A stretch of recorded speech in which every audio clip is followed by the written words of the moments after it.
Ladies and gentlemen, good afternoon and welcome to another edition of Workforce Wednesdays. This month's fashion career panel has these wonderful standing here before you. My name is Arya Zarrinkelk. I'm going to be your host slash facilitator. Today we have some really great local talent and representatives from other major brands and organizations here to come and talk about themselves. The way this is going to work is I have some questions that I'm going to ask our panelists for the next, maybe 60 minutes or so. And then we're going to take questions from the studio audience after a quick break. Thank you so much for tuning in. And we're going to start by having the panelists allow yourself to introduce yourself. Hi, I'm Natalie Burke. I'm a recruiter at Old Navy. And I have a background in fashion and retail. My name's Dario Smith. I'm the director of product at a made-to-measure men's fashion house, Eison Triple Threat. I also do photography and product development. Hi, I'm Rebecca Cahua, and I'm the owner of a sewing contractor, DAD Sewing House here in San Francisco. Excellent. Thank you, panelists. I would love to start by hearing, the answer to this question, what did you want to be when you were younger, right? When you were first thinking about careers, what was the first thing that came into mind? And feel free to, whoever wants to start can start. It doesn't need to go in this order, per se. Let's start. I initially thought I was going to be an animator at Pixar. Did not happen. For me, I didn't know what I wanted. I just knew that I wanted to be in a position where I had the ability to create freely and to just be my own boss. But I just wanted to be creative, so I didn't have a specific thing at all. When I was younger, I wanted to be a doctor. That clearly went in a different direction. I would say as I got older, I definitely wanted to be in touch with the creative space. I didn't know how that was going to translate yet, but definitely wanted to be in touch with fashion. Interesting. It's fun to notice how whenever we start out on our career paths and journeys, we never really know what the goal is. We just have like a vague framework that we're always kind of working with. I'm sure that's very similar in common for a lot of people. Panelists, I would love to know, when was the moment you knew you wanted to be connected with creativity, with the arts, right? So Dario, you talked about like wanting to be an animator for Pixar. Natalie, you were talking about I just knew I wanted to be in creative space. Same thing with you, Rebecca. What was the moment, or thinking about like the time or the epic in your life when you knew, yes, the creative arts, that's what I want to do. That's what I want to be involved in. I can start. I was heavily involved in music when I was younger. Started playing the piano when I was 5, but in high school I was into singing and took voice lessons, part of a big choir group, and I think having that experience in the creative space musically really kind of got me inspired, and if it was something I was good at, it was something I enjoyed. It sounds so cliche, but I kind of knew when I was younger. My grandfather taught me how to draw when I was about 4, and I still to this day, like if I find a napkin, if there's a blank piece of paper, it just looks like something that should be drawn on. And that translated into a bunch of different creative ventures, I would say, up until I got to fashion. So I had started a small t-shirt line out of high school. I would say before that, there was a program I went to at San Leandro High called SLAM, which actually was my first introduction into like digital creativity.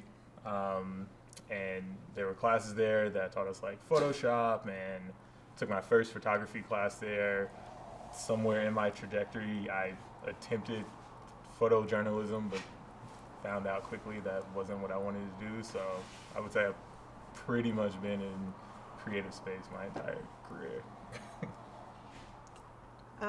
So for me, there was never like a perfect moment that I knew I was going to go in a creative direction. But in general, I hated academics in school. So I knew that wasn't the route I was going to go to, because I was going to hate it, and I knew I wasn't going to finish if I decided to go higher education. There was no way I was going to finish college, say, if I didn't do something creative and that I enjoyed.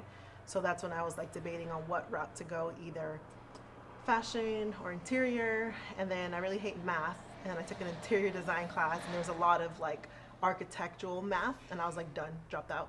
And then I went to the fashion, and there's still math involved, but it wasn't as hard. But and I did that, but I didn't know if I was gonna go fashion or what route, but I just knew I was gonna explore that, and that's kind of what I did. So. Interesting. So if I heard all y'all correctly, some of you were already directly connected to creativity through things that had nothing to do with fashion, and it still inspired you. And some of y'all were like, well, I don't like everything else, so I'm going to just stick with what I like, which is totally fair. I think that's really cool. The path is always so windy. There's no such thing as a linear career path. Thank you, panelists. I'd love for you to share with the studio audience your very first non-fashion job. What did you do? Who was it for? You know, what was the experience like? I haven't had a non-fashion job. Ever? Yeah. Wow. So, I don't know, Jealous. it makes me rare, but yeah, I was lucky that I had the opportunity to kind of jump in straight out of college. So, Bussing tables. It was my first job was actually a fashion job. My second job was my first non-fashion. Who did you bus tables for? What was the name of the restaurant? Uno's Chicago Grill. Hated it. Hated it. So for me, it was grocery store, Safeway, and I actually worked there through my entire college education, which was good. But that's when I realized that I had to go to school because if not, I would be in a career that required me not to use my mind and my creativity. Just like I was like a zombie, just scanning groceries. And I realized it's a type of job that I would get if I didn't have like an education. So in something. So then I was like, all right, let me go back to school. And then I had to choose, like I said, chose something that I was interested in, and then started pursuing that. So yeah, Safeway. Excellent. Thank you, Dario. Thank you, Rebecca. If I may ask a follow-up to that, what were some of the skills and experiences that you gleaned from your non-fashion job that you then put into your fashion work? I'll start on that one. We're talking about the first job I had, which was Safeway, and in that, like, I learned that I had a lot more to offer, like I mentioned, than just being a zombie and a corporate kind of employee, and I wanted to be able to use that and use my mind. But just in general, working outside of fashion, everything that I've done and all these other little attempts and careers and projects that I've worked on, interning, and I've helped on movie sets, I've helped on, I started a nonprofit, and all these things that I learned from those experiences all applied later on to what I'm doing now, which was obviously really valuable because they were all things I didn't know. But once I chose my business path that I have, which is a nonprofit, the Designing a Difference, where we train people, teach them how to sew, help them get jobs within the fashion industry, and then now my business side, which is a clothing manufacturer. So all the skills that I gained from being at Safeway, I actually became like the manager right away, like pretty early on, just because I was bored and I just wanted more responsibility. So that leadership qualities came in when I was organizing the nonprofit and organizing charity events. Again, the leadership quality and ability to reach out and ask for help and build a business plan type thing, that all came into use when I started my business. And then working on movie sets, I helped actually raise funding for a movie. So I had to raise funding for my business as well. So all these little things that I did was so random, had nothing to do. I was organizing groups to feed the homeless in San Francisco, nothing to do with like fashion, right? But I actually took that passion for community service and fashion, put them together, and created this idea that I have now, which is Designing a Difference, which is these two passions put them together. So for me, like I always tell everybody, it doesn't matter if you don't have a straight career path that you want to be in, just keep active and keep doing stuff. Keep taking classes, volunteer, intern, go to events like this, talk to people, and that it all applies at the end. So.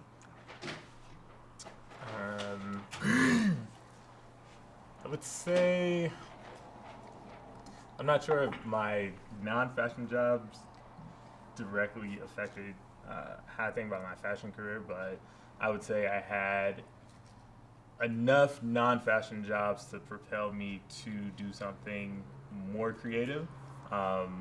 Short story and kind of how I got into fashion. I don't know if that's a question that's coming up. Yes, it's not a question, but please. So, 2010, I was working at this medical supply warehouse because, similar to Rebecca, it was like I was going to school, and what I was going to school for, I wasn't happy with. And I was like, let me take a step back, get a job, save some money, and then, figure out what I want to do and then go towards it. I hated this job even more than the busing. It was like a 6-day a week, 60 hours a week forklift operator situation. Had nothing to do with being creative, but I realized while I was in this job, I needed to suffice my creative passion. So I taught myself how to build bicycles. I was doing street bike racing on the weekends or whenever I had free time. I had also started my first car building project, and a bunch of these things that were telling me you need to do something more creative. And just so happened, I was on my bike. It was July 2010. I got hit by a car. Went over my handlebars, snapped my collarbone. I was out for 9 months. I couldn't work the forklift operating job because my shoulder was not functional. Lost my job, and my idea of making a better impression in an interview, because I was I needed to get a new job, was to change my wardrobe. And that's where my real interest in fashion started, because I was able to see how differently people perceive me based on what I was wearing. And that propelled me to seek more knowledge about menswear specifically, but fashion overall. Again, it's interesting to see how, every experience, whether explicitly or implicitly, prepares you for the next experience, right? Rebecca, you crushed your Safeway job, which then allowed you to crush, it seems like, every other job that you've ever had, right? And made San Francisco a really great place and Bay Area a great place, so thank you for that. And Dario, you had to get hit by a car in order for you to be oh yeah, I should do this fashion thing. That's great. That's really interesting. Thank you, panelists. Okay, so Natalie, since you were the first one to tell us and reveal to us that you've had the most linear path, I think, of anyone that I've ever spoken with. I would love to hear, panelists, your very first fashion-related job, and what that was for, what you did, and just your experiences doing it. Yeah, I mean, it may have been a linear path, but it was sort of a happy accident, I would say. I started in retail sales, and I think that's a first job for a lot of folks as well, is just selling fashion on the sales floor. So I actually started as a sales associate at Nordstrom, and kind of worked my way forward, and really excited about leadership, so moved directionally towards management at Nordstrom, and kind of beyond that continued to some other brands, so still in retail today. And if I may ask, how did you make the jump from retail to non-retail? Because I think that's a question that's on the minds of a lot of our studio audience members. Yeah, I think, for me, being involved in the retail industry at the time that I was, in the first kind of 4 or 5 years out of college, we went into that bit of a recession with the crash in 2008, impacted, a lot of businesses, and over time the retail industry was changing quite a bit, and lots of store closures and things tightening up on kind of the field front. So when I left field retail, I was a district manager for BCBG Max Azria, and kind of thought to myself, what's next for me? And I people piece of it was always a big deal for me, and it sounds like you guys are really creatively involved in sort of the product piece of it, and I've been more involved in the people piece of fashion, so driving sales, leading teams, recruiting, managing groups of people, developing them in their careers. So that piece of it was such a huge passion of mine that I decided to take some time to think about what I wanted, and I decided I wanted to be a recruiter. So, and that led me back to fashion inevitably, because I'm an Old Navy now. So, Dario, Rebecca, your first fashion gig. Is this speaking more to the impact or like actual first gig?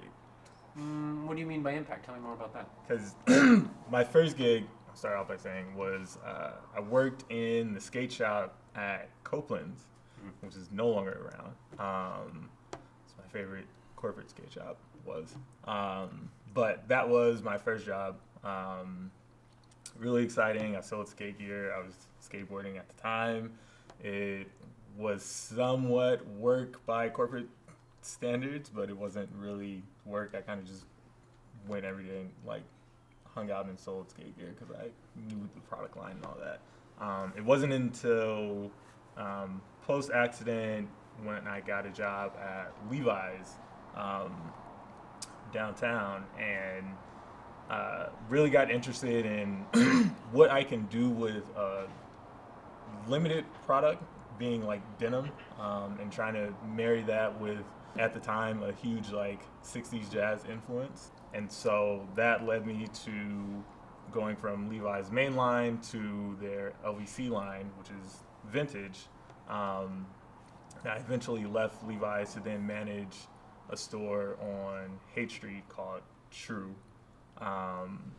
And similar, I ended up becoming people focused because I was managing the store, and it looked to me more of the industry had this gap, at least in like streetwear. There was a gap in like customer service from corporate perspective and customer service from like these small mom and pop shops, and it was my goal to kind of blend those together.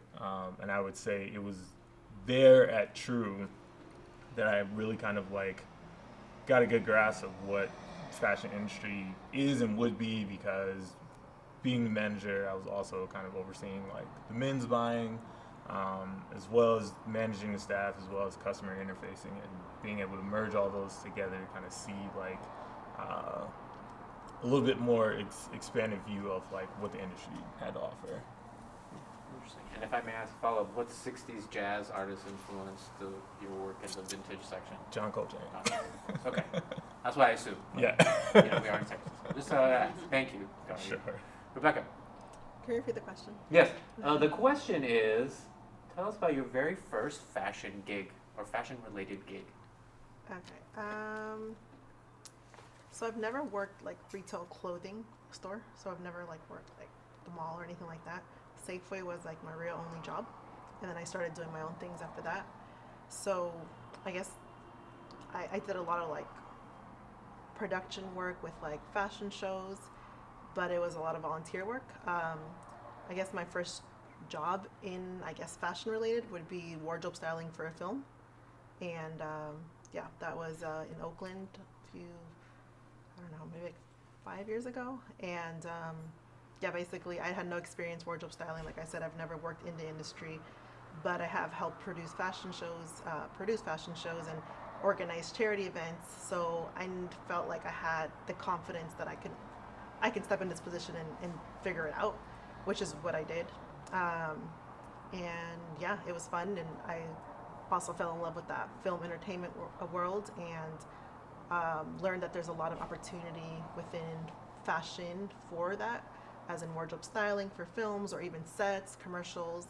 And I think a lot of people in this the Bay Area don't see that opportunity much, but there really is, especially now more than ever with all the tech companies. Like everybody who's like modeling on those ads, they need a wardrobe stylist on set. It's just a different type of stylist than you would imagine one to be. Like you think very LA, like wardrobe styling for LA, but out here the opportunity is really corporate.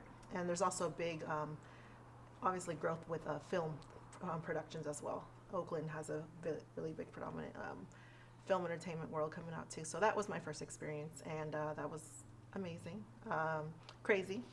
Definitely one of the craziest experiences, most stressful, toxic at times experiences that I've ever had in any industry or any kind of job that I've had, but I do it again. So yeah. That's cool. Rebecca, if I may ask a follow-up, how did you end up finding those fashion show volunteer opportunities, the wardrobe style? Like, how did you find those? Like, what were the resources that you used? So let's see. The first fashion show that I helped produce, I think there was just like a sign somewhere, to be honest. I think it was just like a sign, and it was some kids out of Stanford organizing this production company, and they were looking for interns. And then I remember sending my sister to go. I was like, go interview for this. And I was like, if you're getting done, you'll get me in. I don't know. I just felt like she was more qualified just because she does a lot of interviews and stuff like that. So I sent her, and she got in, and then I got in as well. And it wasn't even a big deal. But like at the time, for me being brand new into this industry, it was like I really wanted to try it. So that's how I found that. The movie, and a lot of my career has been a result of social media. A lot of it has been social media. It's crazy. And it's not like I have like 100,000 followers or anything like that. I have a few thousand, not a lot. But it's been such a big part of opening so many doors for me, just staying present on there just as a person. Like the director of the movie out in Oakland found me on Facebook. This was before like Instagram days, really. So he found me on Facebook and asked me to come in to audition for a role as an actress. So I did act in the movie as well. So I went in there, and I have no experience acting either. But I'm very open to try anything. So that's, I think, the kind of attitude that's going to take you places, is kind of being open to try things. And I went in for the audition. I got that role for like a principal role in the movie. And then after that, I heard they needed a wardrobe stylist, and they were interviewing for that. So I decided to ask the director, like, hey, I'm actually in fashion. This is what I went to school for. Can I actually interview for that as well? And he said, yeah. So I ended up getting that as well. So now I was kind of doing both at the same time. So that's part of the reason why it was kind of crazy. Yeah, so just being open-minded. Yeah, I mean, one of my biggest clients now as a contractor, as a sewing contractor, they found me through a hashtag. And they're one of the biggest corporate companies here in San Francisco, well, in the world. So it's amazing how hashtags and social media really can open doors. Okay. Thank you so much, panelists. I really appreciate that. So if I was hearing that correctly, a lot of the times it's being open, saying yes, taking positive risks, as well as also not being stagnant, not being complacent, and saying to yourself, okay, am I satisfied? Am I happy here? Yes, no, maybe so. If not, what's the next step? Where can I move beyond that? And it also really sounds like it's people to people. It's like personal relationships, ultimately. You know, Natalie, in your case, I was managing people and managing projects, and that helped me expand. Dario, in your case, it was like, well, I'm not really super stoked on where I am, and I need impetus to move. And in Rebecca, in your case, it was, you know, taking a positive risk and throwing yourself in a situation and you didn't know what was going to happen, and it's Stanford related. So, interesting. Okay, what is the most important non-technical skill in your mind and from your experience to be successful in fashion? Networking is, I feel like, especially as an entrepreneur or trying to do your own thing or trying to be independent, that's huge. And just being able to maintain relationships, and in order to do that, you have to kind of have something to offer as an individual. People, like, I do know a lot of famous people, influential people. I know a lot of athletes. I know a lot of celebrities, and people are like, how do you know these people? And it's constantly like, I mean, I'm able to maintain a relationship because I have something to offer, and that person wants to stay in touch with me as well. So you have to have something to give. So people are like, people ask me sometimes, like, oh, I want to hang out with this person. You know, I'm like, okay, why would they want to hang out with you? And it kind of sounds kind of like a mean way of saying it, but it's kind of true. If you're coming in with not a lot of experience and you want to help, if you want to like be in that person's position or around that person, offer them your assistance. Can I help you for 6 months as your intern? Even if they're not looking for an intern, you know, and just offering that, like, hey, I have some experience organizing events. I heard you're doing a fashion show. Can I come help you? Just kind of offering an exchange, like a mutual benefit kind of has to be there. And then people really, I feel like, feed off of passion. So if you constantly telling people what your dreams are, what your goals are, people want to help people. And that's, I feel like, the best way to get anybody to want to stay in touch with you. Because people want to help people naturally. It's like a natural thing. So like, if you say, I want to be a designer, I want to do this, they're going to ask you a little bit of background, like, what have you been doing to get there? And if you don't have much to say, they're probably not going to be that interested in you because you're not showing your ambition. But if you're saying, like, oh, I'm doing this, I'm doing that, and, you know, I've been volunteering here, I've been helping organize these events, they're gonna be like, cool, let's stay in touch. That's that reaction will happen. That relationship we build on that. So definitely networking. I've been blessed enough to be able to, so far, get through every door that I've tried and have attempted to. Things I wrote in my business plan just kind of came to me. It seemed like companies that I wanted to work with came to me before I even try to reach out to them. I just think putting it out there, putting it out in the world is going to just help. And then telling people. So everybody in this room that you meet, tell them what you want to do, because they're going to keep that in their mind. And if they need somebody one day, I'm like, oh, remember that girl I met at CCSF? She wanted to do this. Let me reach out to her. Maybe we can partner on this together. And that relationship just grows from there. So networking for sure. And what would you say to the haters out there who don't believe in networking? Who say, I've tried networking and it has not opened a door for me. What would you say to them? I mean, I think, like I mentioned, the number one thing about networking is just having that positive mindset. So if you're entering something with a negative mindset, that you already have, that's what you're going to bring out. That's what you're going to bring back. That kind of energy you're going to get returned to you. So doors will continue to shut because you're bringing that attitude into it. So yeah, for me, when something doesn't work for me, it never makes me upset. It never demotivates me. It's like, okay, cool. What am I gonna try next? That's the only thing, because for me it's almost like fun. It's like I feel like life is just a big game, and I have nothing to lose but keep trying. So why not? So that's kind of it. Thank you. Mm-hmm. Yeah, I'll go next, because to piggyback on that, I guess to answer the same question, in terms of networking, I'm obviously in the recruiting space. I always say there's never a conversation that I didn't take something away from, even if it didn't open a door for me or get me my next job or get me somewhere down the road. I always learn something. I talk to candidates every single day, and I learn something new about a skill set or something new that's coming into the industry, or what another company's doing right now and how I can share that information with my team. So there's always something that I'm learning from every conversation that I have. So. Can I ask you something? So based on, as you're a recruiter, I haven't interviewed for a lot of jobs.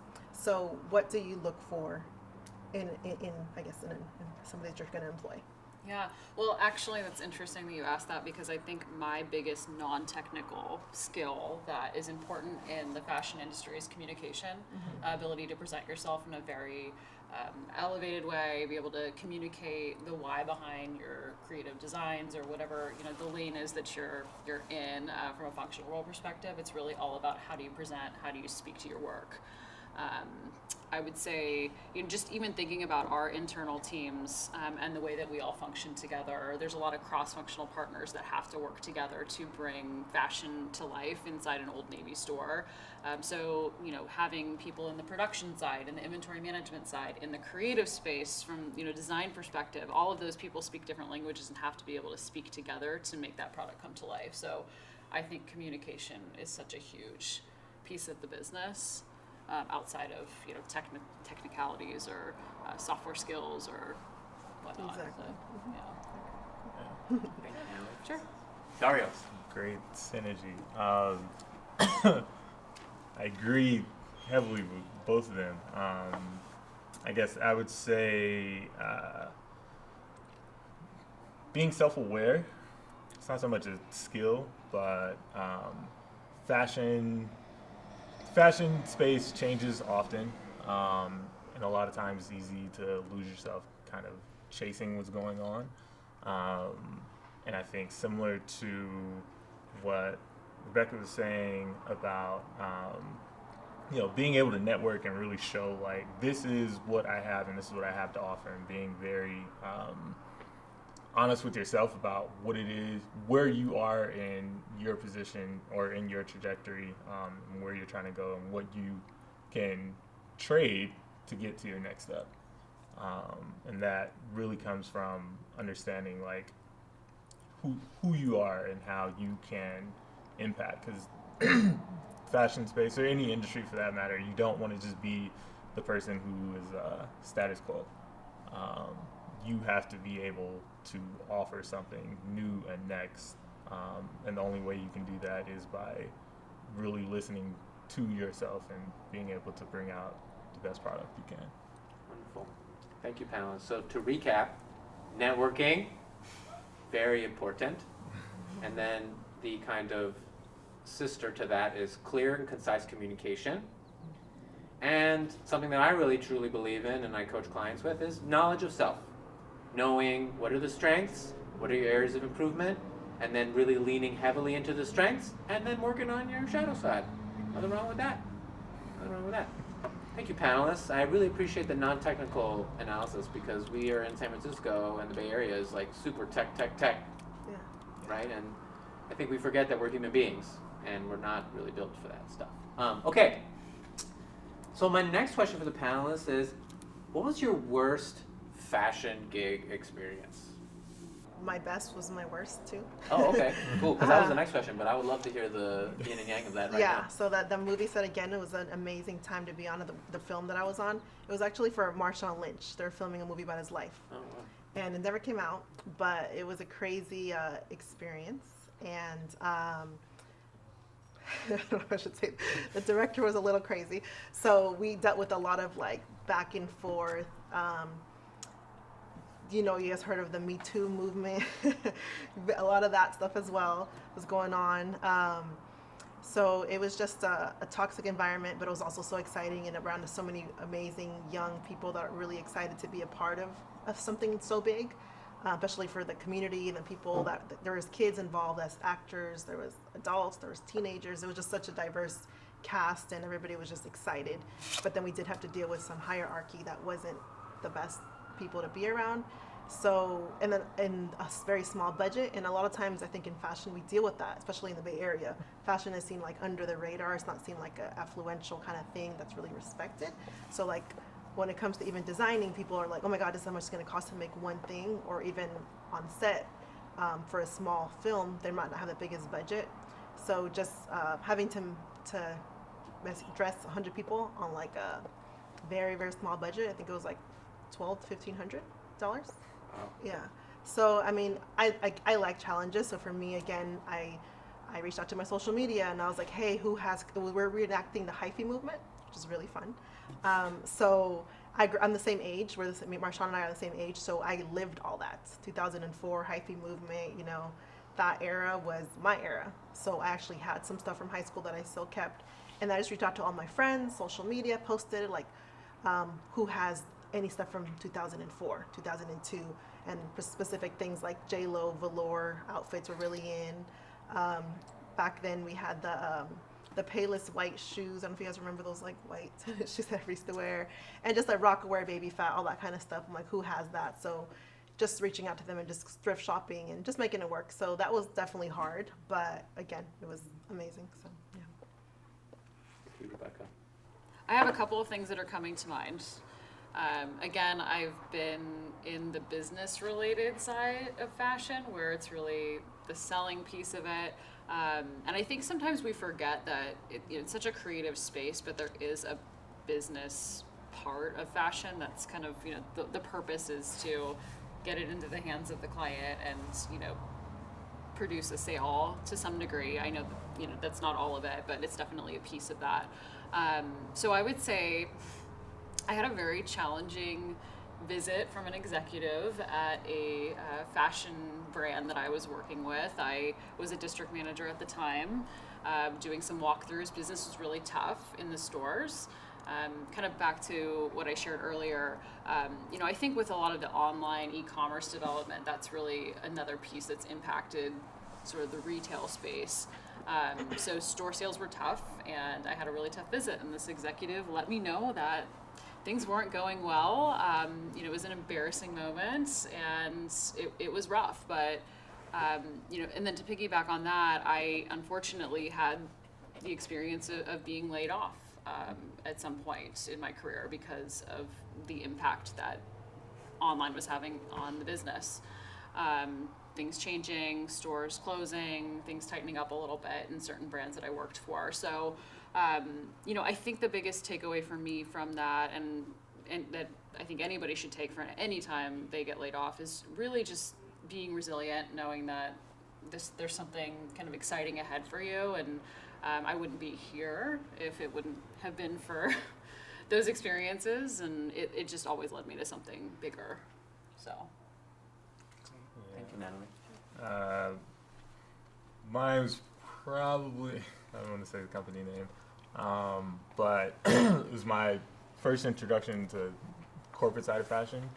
And I was a merchandising assistant for a brand, online merchandising assistant, and realized very quickly what I did not want to do in fashion.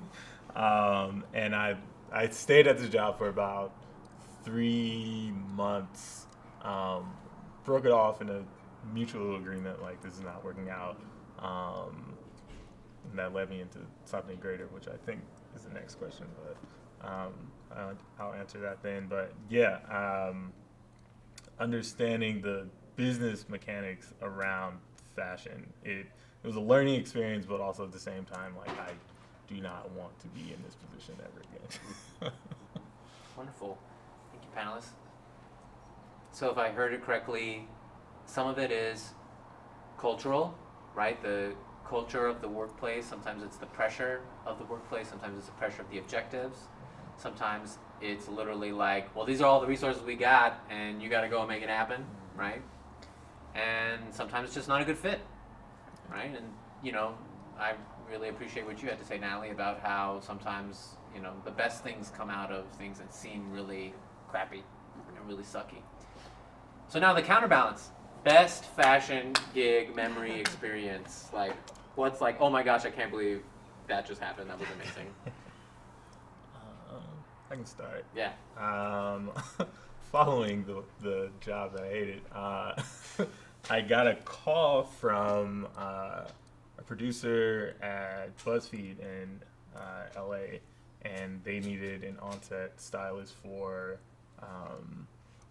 a 2-part series they were running. It was one was for this group called the Try Guys, and if you follow them on YouTube, they do a bunch of videos where they like try random things. It's a group of 4 guys, super funny, but they wanted to do a makeover video.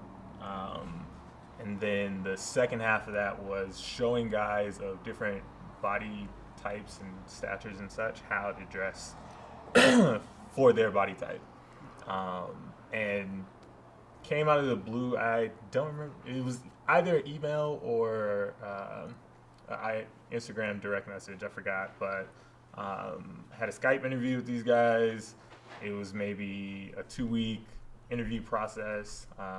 They flew me down to LA. Spent the week shooting 2 separate videos. Had to purchase, and Rebecca had a limited budget to purchase and style multiple guys for multiple videos.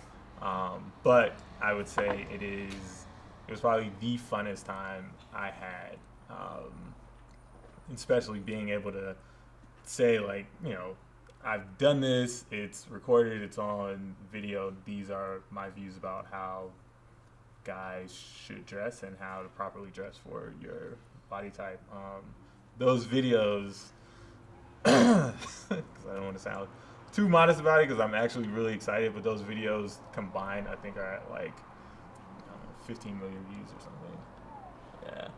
That's great. So for the dudes paying attention at home, or those who see themselves as dudes, what are like some 2 or 3 really quick tips for how to dress as a body type for a man?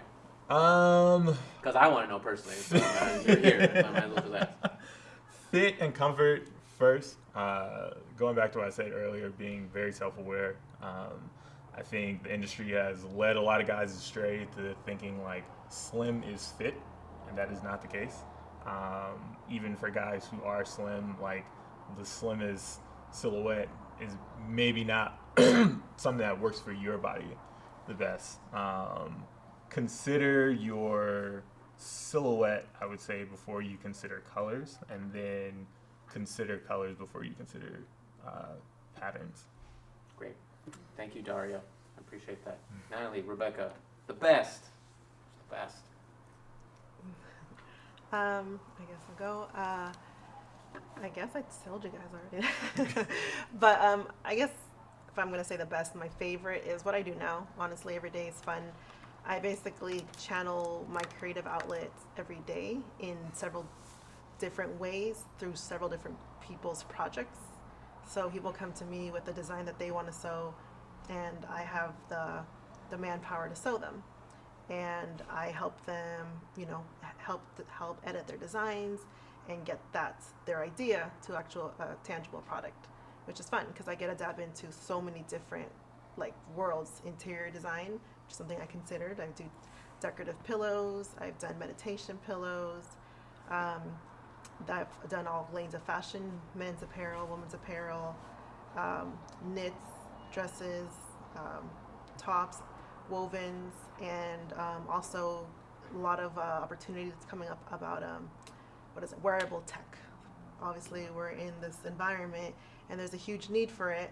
So I am learning about a lot of wearable tech now, signing a lot of NDAs because they have a lot of backing and these crazy teams behind all this amazing wearable tech. So yeah, so I just get to, it's like a creative explosion of I just get exposure to so much. So it's really fun because I get to learn and experience so many different lanes. So it's I didn't have to choose one. I got to do them all, which was great because that's how my brain works. So yeah, so what I do today. Thank you, Rebecca. I would have to agree. I've recently had just sort of an aha moment that I'm kind of where I want to be right now. Kind of marrying two worlds that are really important to me, the fashion and the people, and working for a really amazing brand. So definitely feeling the same way. I have to say though, just from a moment that occurred that was really kind of impactful to me and was exciting. I'm like, wow, I've really come and really made it here in the industry. Was meeting Michael Kors. It was pretty special. We got invited to the showroom as a team, and it was exciting for everybody. But being there amongst the products, seeing the products that were coming, in the coming season ahead, and then to have Michael come in and talk to us and tell us how grateful he was for all the work that we were doing out in the front. So that was a pretty cool moment. All right, thank you so much for tuning in for another wonderful edition of Workforce Wednesday's Careers In. Today we have wonderful, wonderful panelists from the fashion industry. And now it's time to take questions from the studio audience. So our first question is open to all panelists. Can you please share your best advice on how to learn to communicate and sell your ideas effectively?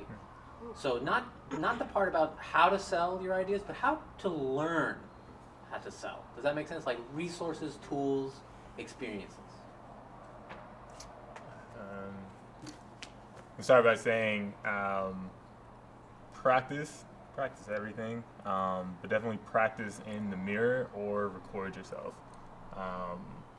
Listen to it until you get comfortable with the sound of your own voice and comfortable with how you are positioning whatever statement it is you're trying to make, and just make sure you're fine-tuning it as much as you can before you actually have to present. And think of things like, if you're saying if you're saying likes, if you're, have a break in your speech, because whether people have taken, say, speech courses, most people are able to notice when you're feeling less than confident in what you're presenting. So I would say definitely practice, get comfortable with the sound of your own voice. I had the opportunity, was lucky enough to have the opportunity with one of the brands that I worked for many years to take a lot of classes. So if you're a part of an organization or somewhere here where they offer some sort of coursework and presentation skills, that's something that really helped me. And then taking that and practicing it to make it perfect. I was somebody who was just terrified of presenting anything, whether it was to a couple of people or to a room full of people. That really was a game changer for me. Was just taking coursework in regards to presentations and how to convey my ideas more effectively. And I don't get nervous anymore, which is crazy because I used to be just such a shy kid, and I would skip a speech class so I didn't have to give a speech in front of a classroom full of people. So.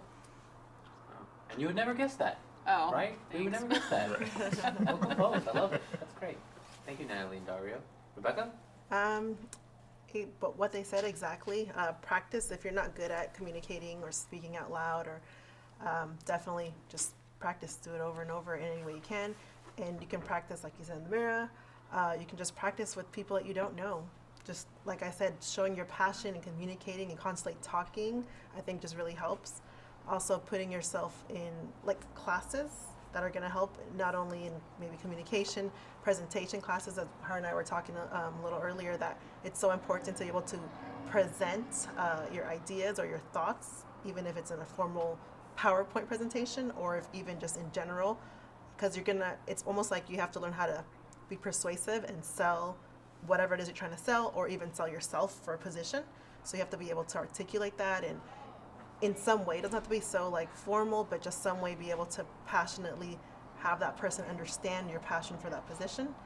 So definitely classes, practicing, and just talking to anybody. And from what I did, I was also really quiet, like middle school, like I was really, really shy, and I knew I wanted to get out of that state that I was in. So I put myself in the most uncomfortable positions so that I can. So I entered a pageant.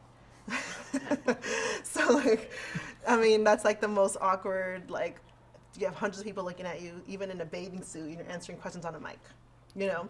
So, I mean, there's not much more, something harder, I feel like, than that. And once I did that, I'm like, all right, I did terrible, but like, there's nothing worse that can happen after that. You know, just keep putting yourself in. At the end, it's like, it's not that bad. Like, and nobody knows that I did that. You know what I mean? Nobody remembers that moment but me, and it all just helped get me to the next position. So when somebody did approach me about doing a movie, I'm like, sure. And, you know, like I've already embarrassed myself before. It's not a big deal. So just getting yourself in uncomfortable positions that you know you have to challenge yourself. Keep challenging yourself. Keep pushing yourself in. And there's also a great public speaking club, if you guys haven't heard of it. It's called Toastmasters. Yes. So Toastmasters is everywhere. Take that. It's like $4 a month. There are groups that you can meet with throughout every city, everywhere. Just meet with them, or in your community, they're everywhere, literally San Francisco, Burlingame here locally. And they're just people that come together and they do public speaking, like classes, I guess. Everybody kind of gets their turn to speak, and they have a format. And it just really helps. Anything that you can do is it's going to help. So any opportunity you get to speak in front of a class, to volunteer, that's helping me when I get to a higher position that I'm maybe doing a TED Talk. You know what I mean? This is all helping me. So any position you can, take it all, challenge yourself. So. Yeah. Excellent. Thank you, panelists. This one comes from the resident capitalist in the room. What is the fastest way to make money in fashion?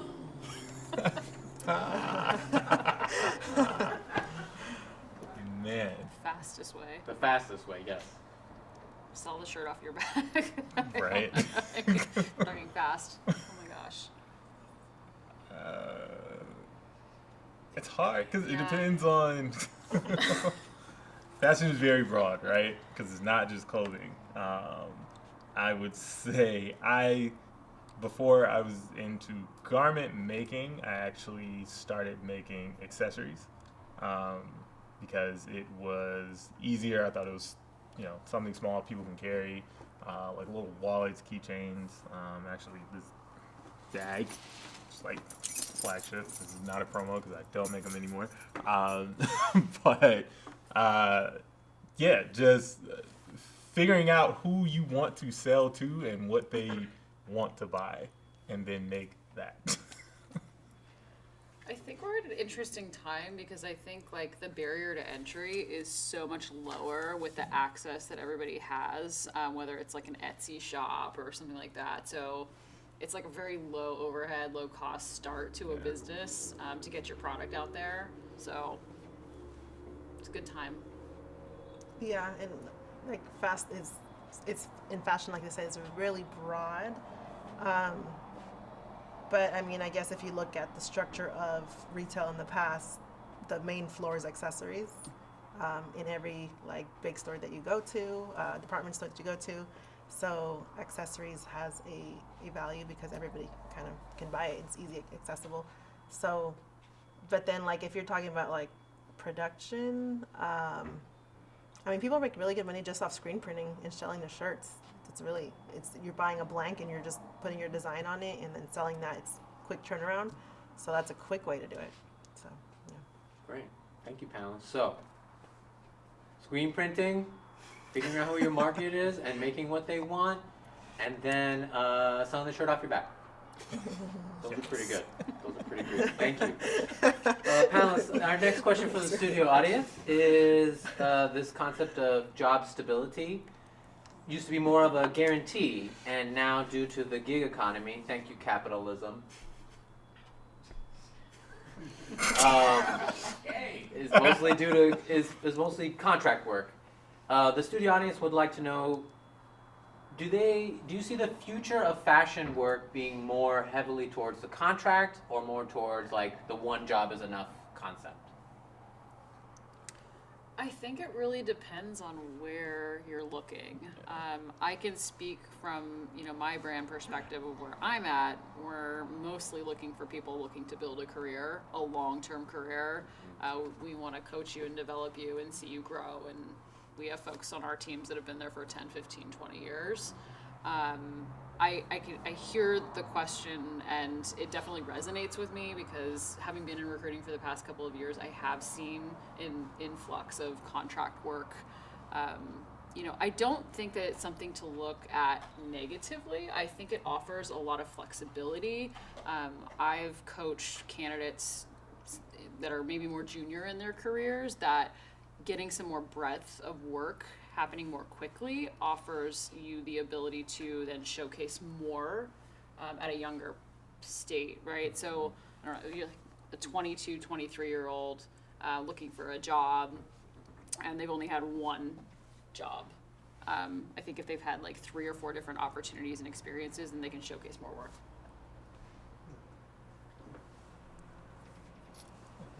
Repeat the question. Yeah, I guess if I'm reading this question correctly, it's like people want to know, can I expect that the future of fashion will be more contract gigs, or will it be more like full-time gigs with like benefits, that kind of thing? Like from your perspective, what have you seen?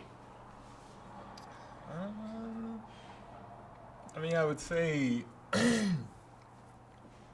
there's an influx of contract gigs out there, but I think as we were talking about earlier, fashion is not just the creative side.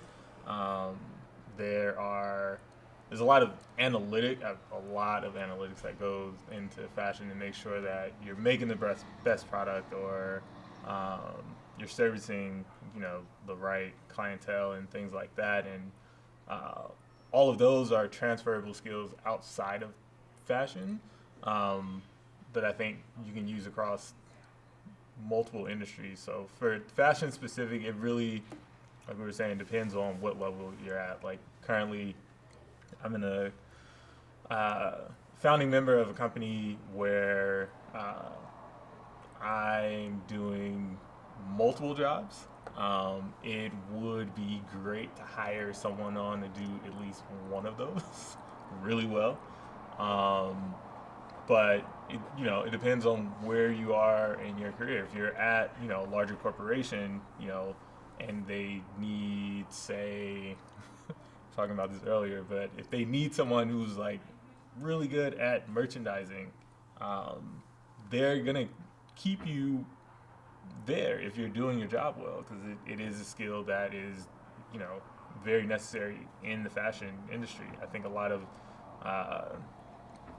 kids come out of college, specifically like art schools or fashion schools, with merchandising degrees, and that's because that is like, especially with online shopping, that is a very critical part of the sales process, is making sure that the products are where they should be with the right copy, right photos, so people can purchase them. And it sounds simple, but little mistakes of like wrong photo, if it's the wrong price, if it's something weird in the copy and people just aren't gravitating towards it, like you in a merchandising position, that is your responsibility to be able to survey that and make sure that the customer is able to make it to the site and purchase the product. keep the company running. Awesome. Rebecca, do you have anything you want to add? I guess it just really has to do with what perspective and position you're looking at in the industry. Because I feel like if you are more corporate, if you're working a corporate job, they're looking for long-term contracts. But what's interesting, today I had a conversation with somebody who came in with wearable tech, so she's a possible client, and she's developing this wearable technology outfit. And they need to find a partner, a sewing house, and I am a sewing house, but none of the other sewing houses in the area want to work with them because it's really tedious work, and it's not large scale production. It's more like small prototype runs, 100 units. So it would be, I could do that for them, and I could take the time out to learn how to sew their product.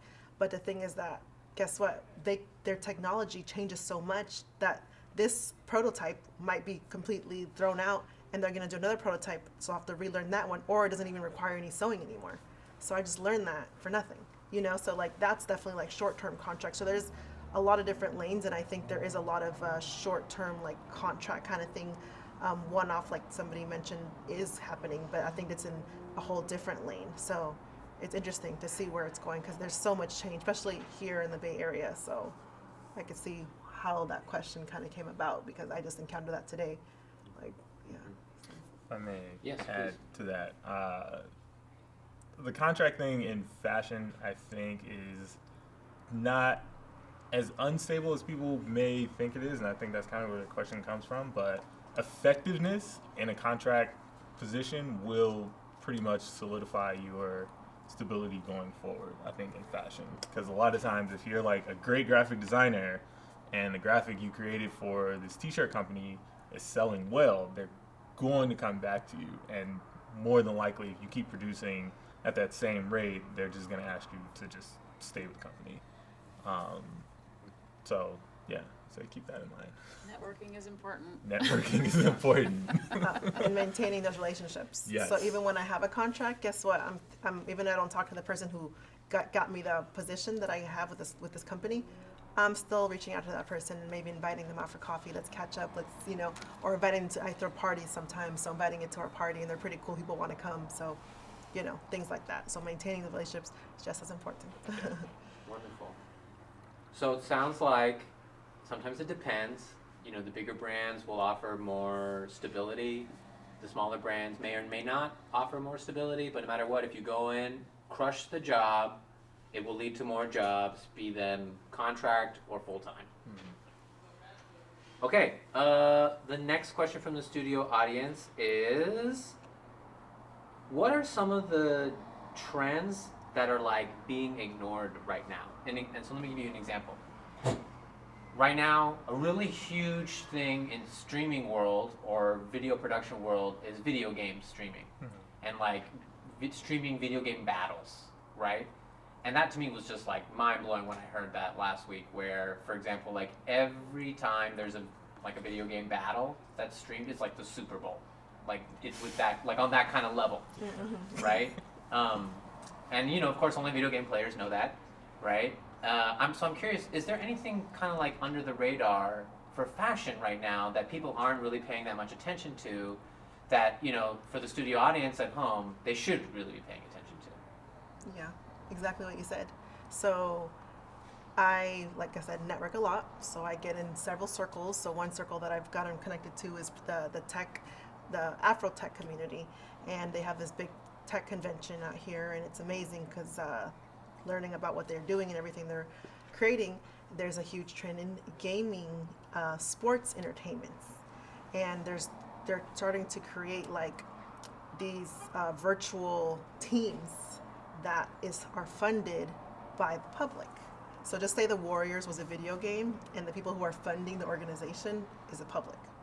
So this is not even like really, this is like word of mouth within the industry right now. It's not even a platform really on it right now. So could you imagine the opportunity when it comes to merchandise for these fake sports team? Wow. Yeah. So just so many crazy things. Like it was like, wow, it's like mind-boggling. Like really, like a whole different world, and there's a whole different arena for merchandise and apparel. Like that would open up doors for anybody. Like you said, you guys, the production teams, and then fashion, and you know who knows what other doors. So yeah, it's crazy. It's like think about it. Wow, so it's as if these teams that are doing these video game battles need merch, need swag. Of course, they're gonna need all that. Oh my gosh. Designers, where are you? Where are you? That's amazing. And not only designers, but the merchandisers and the business people to help manage that and help get that to where it needs to go, because the designer can only do so much by themselves. And I experienced that. I'm wearing several hats just like him, and I always have, but like it gets to a point that you need every single hat to help you grow, you know, to get to that next level and to manage that kind of work. So me currently, I'm actually looking for a partner. And right now I'm the sole owner of my business, and I've gotten it to where it is now, but I want to scale and I want to grow and I want to take advantage of all these opportunities. There's so many things that I wish I still could have done, and I've seen people doing it because I have this insight, and I have, like, I guess because I have this insight with so many different networks and communities, I'm able to see like opportunities and ideas come in my head as a creative, and there's things that I've thought of that I didn't do, and now they're out, and I'm like, you know, I should have done it. So I don't want to have any of those moments anymore. So I definitely want to like capitalize on all these things, and then just general sports merchandise is huge, and I'm actually getting in the middle of pitching to a few, like local MLB Warriors, a few products that I've been developing to get into those doors as well. So yeah, and then tech products, tech apparel, like not wearable tech, but clothing you could sell to techies. You know, I mean, this is the environment we're in. So Yeah. Wonderful. I would say twofold. One, in the esports arena, again, there's news, I think 2 weeks ago it came out that Nike is actually going to start developing products for a team in China, or a league for a specific game in China, which I think is huge. Nike, obviously one of the largest manufacturers of sports apparel, getting into esports. So it's really cool to see what that is. Another trend that you really only see on the back end in terms of it being a trend, but you experience it on the front end as a consumer, is recommendation and how that works. So my company, for instance, we've developed proprietary technology that basically uses your music and your music listening history and your lifestyle data to basically recommend wardrobes. And that is not to say that, like, if you listen to Michael Jackson, you're gonna get like a red jacket with gold buttons. Wait, why not? Because nobody needs that. Too easy? It's too easy. Yeah. I had one on yesterday. But looking at more of the acoustical and temporal data to infer things like, you know, if you are listening to something that's this many beats per minute, you know, 8 to 5 during a week, then you probably need a cloth type. Say if your BPM is over, I don't know, 130, means you're moving a lot.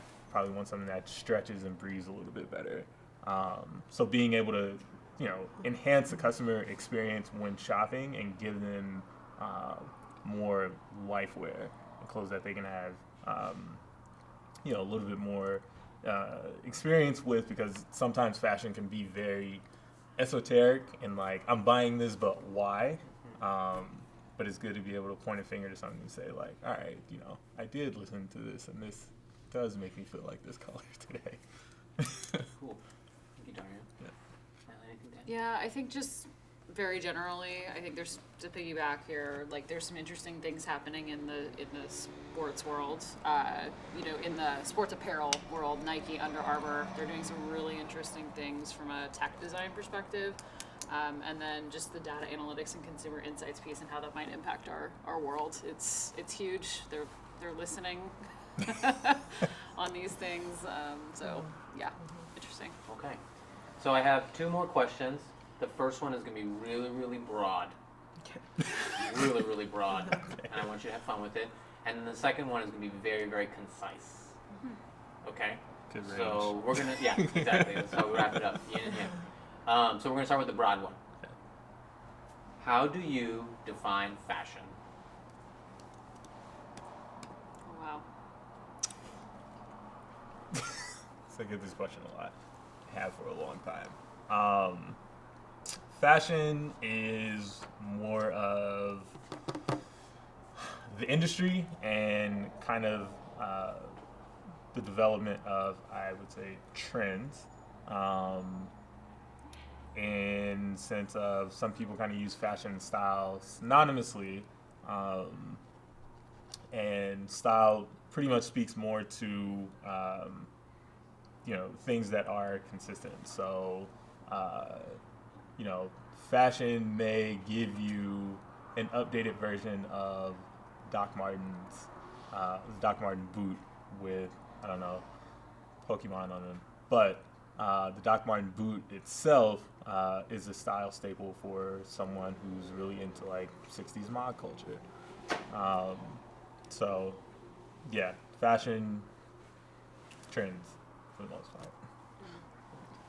To me, I guess I would say fashion is the expression of me visually.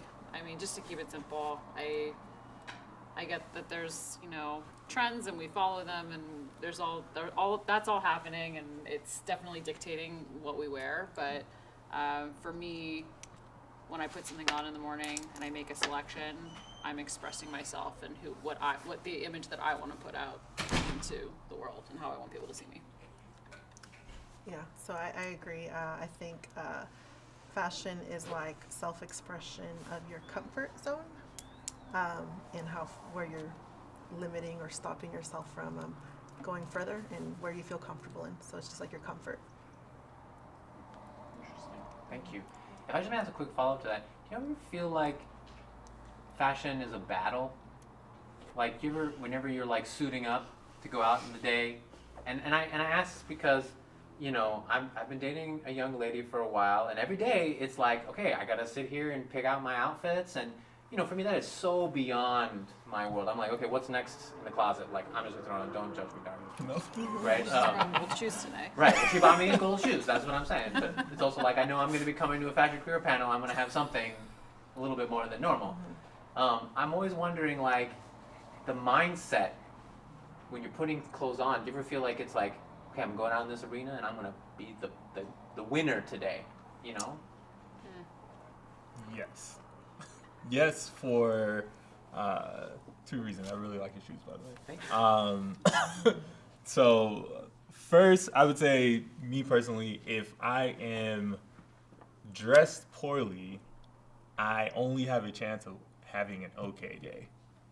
But if I'm dressed well and I have a pretty crap day, my own presentation can actually elevate my mood. But I will say, to ease kind of the battle in the morning, is really considering wardrobe curation and things that work for you. Though I do produce clothes, my closet is not as large as a lot of people think. But I have a lot of items that, should I wake up and not feel too chipper in the morning, if I grab something blindly, most of the time it'll work with whatever pants that I'm grabbing. If I grab a jacket and a trouser, more than likely work together. So trying to minimize, I guess, the stress on days when I'm not having so much mental fortitude for the style selection in the morning. Oof. Ladies? Yeah, I totally feel like I definitely dress for the occasion, and I plan out if it's like I'm going to Atlanta end of the month. I already have my outfit I'm wearing. Like I plan out for occasion, and it definitely helps me feel more confident, and yeah, helps with confidence and just feeling good walking into that room. Knowing that I made effort, and usually, shows. Oh, it's a battle. I'm walking into a building of 1,000 people that are all in the fashion industry every day, so Yeah, you gotta bring it. Totally. Yeah. Not as much today, but I went a little simple today. Yeah, but I can see that pressure for sure. I don't have to deal with that. I'm in a warehouse, but yeah, that's intense. It seems like the major theme throughout all the responses were, when you put in the effort, it can change your mood. It can make you feel good, even if you're not having a great day. No matter what happens, at least you feel like, okay, well, I feel good. I'm wearing these nice clothing, make me feel good. It's cool. Mm-hmm. Respect. Okay, this is gonna be our final question. A concise one. In 3 words, describe your style. Goodness. In 3 words, describe your style. Dress style? Just that? No, dress style. Just however you want to interpret the question. It's from the studio audience. This is not the broad question.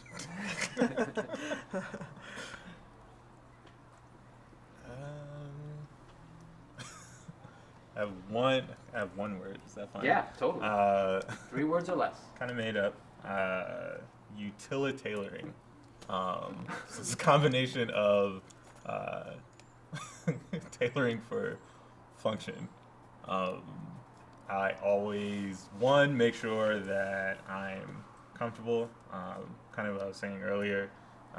Really conscious of the silhouette, and then making sure that however I'm dressed that day, I can move about my day